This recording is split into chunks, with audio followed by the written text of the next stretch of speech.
Good morning, children. So, how are you all? I hope you all are fine. So, in our earlier class, we discussed about the northern plains with the help of map, and also discussed the river basins of Satluj River, Ganga River, and Brahmaputra River also. And our today's topic is life in the northern plains. तो जो northern plains हैं जिनकी हमने कल बात की थी, तो वहाँ पे कौन कौन स्टेट्स आते हैं और वहाँ के जो लोगों की लाइफ है या कैसी है. So Punjab, Haryana, Delhi, Uttar Pradesh, Bihar, West Bengal and Assam lie in the northern plains. ये जो स्टेट्स हैं ये नॉर्दर्न प्लेन्स में आते हैं. And farming is the main occupation and people grow rice, wheat and sugarcane here. तो फार्मिंग जो है यहाँ का लोगों का मेन ऑक्यूपेशन है या कार्य है, और ये लोग राइस, व्हीट और शुगर केन जो है ग्रो करते हैं. So let's start with the Punjab. जो पंजाब के बारे में जो इम्पॉर्टेंट थिंग्स हैं, जो फेमस चीज़ें हैं, उनके बारे में हम लोग जानेंगे. So the farmers of Punjab use machines such as tractors and harvesters for farming, and they are fond of makke ki roti and sarson ka saag with lassi. So you can see the picture of makke ki roti and sarson ka saag, and it looks delicious. And they celebrate Baisakhi and Lodi, and Bhangra and Gidda are popular folk dances of Punjab. And many tourists visits the Golden Temple in Amritsar. So Amritsar is very famous place here, and it's a tourist place. Next state is Haryana.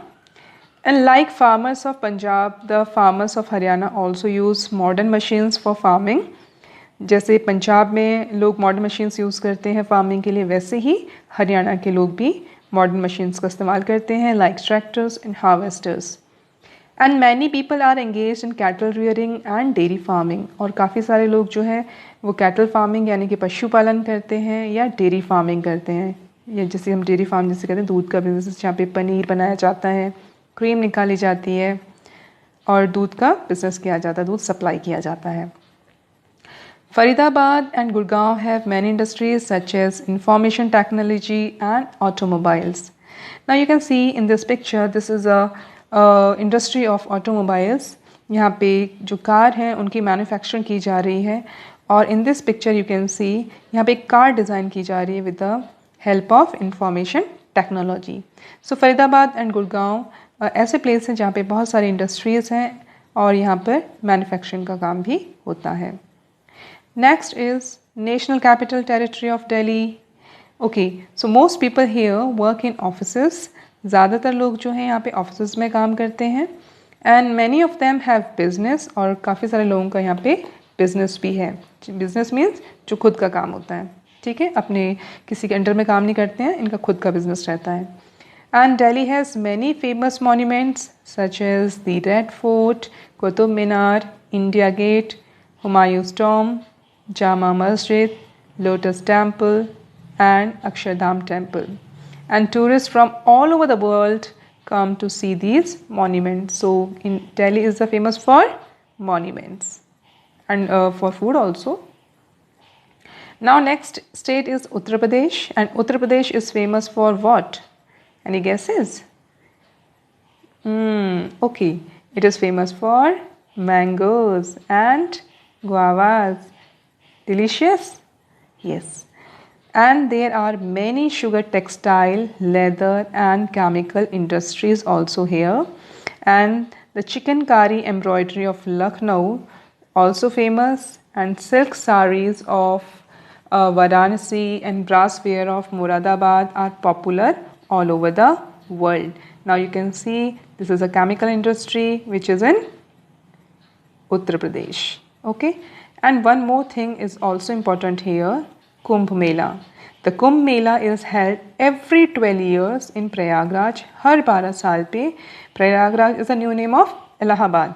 तो इलाहाबाद में हर 12 साल के बाद कुंभ मेला जो है ये organise किया जाता है.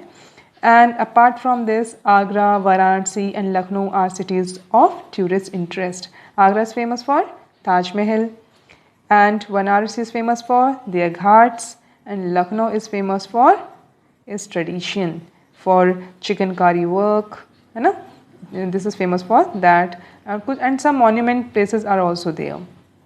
And the next state is Bihar, and Bihar is famous for lychees. Lychees सबको पसंद है? Yes, I also like lychee. And Bhagalpur is a center of silk weaving. यहाँ पर भागलपुर जो है एक सेंटर है सिल्क वीविंग का. यहाँ पर सिल्क की जो साड़ियाँ हैं या दुपट्टे हैं या सिल्क से बनने वाले जो प्रोडक्ट्स हैं वो बनाए जाते हैं. And the famous food is litti chokha and sattu paratha. ये काफ़ी पॉपुलर डिशेस हैं बिहार में. एंड फेस्टिवल की अगर बात करें तो Chhath Puja is an important festival here. And most of the people speak Maithili and Bhojpuri. Patna, Gaya and Rajgir are places of tourist interest. तो यहाँ पे जो लैंग्वेजेस बोली जाती हैं मेनली वो मैथिली और भोजपुरी बोली जाती है. और उसके अलावा पटना, गया एंड राजगीर जो है यहाँ पे टूरिस्ट प्लेसेस हैं. Next is West Bengal. West Bengal is famous for rice, jute and tea because these are the main crops are grown here. So rice, jute, tea के लिए बहुत ज़्यादा जाना जाता है. And Darjeeling has many tea gardens. Now you can see the picture of Darjeeling. It is in West Bengal. So in this picture you can see here it is a tea garden and some labor are doing the work here. They are picking the tea leaves and gathered. So यहाँ पर आप देख रहे हैं कि जिस तरह से दार्जिलिंग का टी गार्डन है कितना खूबसूरत है. I'll show you one more tea garden. Now it looks like that. And jute mills are located along with both the banks of Hooghly River. This is a picture of Hooghly River. And इसके आसपास जो है jute industries जो हैं वो located हैं. And jute you know about it. It is a product or the natural product which we used for making mats, for bags, है ना.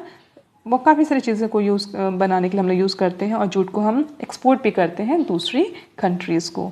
सो this is the picture of Hooghly river. It is very famous river here. And इसके आसपास जो है jute के जो है factories हैं या इंडस्ट्रीज़ हैं. And fishing is an important occupation in the coastal region. West Bengal में फ़िशिंग बहुत इम्पॉर्टेंट एक ऑक्यूपेशन भी है और यहाँ के लोग जो है फ़िश को बहुत ज़्यादा खाते हैं, बहुत खाना पसंद करते हैं.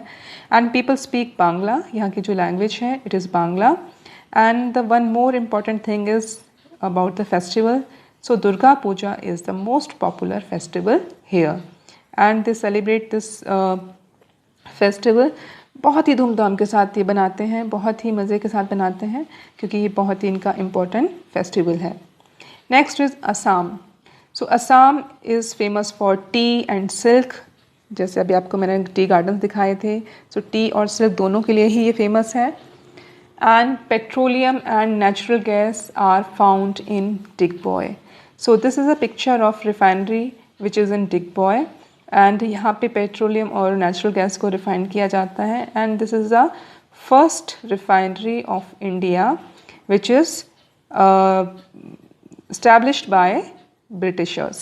तो ब्रिटिशर्स जो आए थे या जिसे हम कहते हैं अंग्रेज़ जो आए थे हमारी इन कंट्री में, उन्होंने इसको सबसे पहले सेटअप किया था डिगबॉय. और इसका नाम डिगबॉय इसलिए पड़ा है क्योंकि इसको हम लोग क्या करते थे, पहले डिग करते थे. एक लड़का होता था वो उसको डिग करता था और उसको डिग यानी कि खोदना, उसमें जो भी उनका इंस्ट्रूमेंट होता था उसको डिग करता था फिर बाहर निकालता था.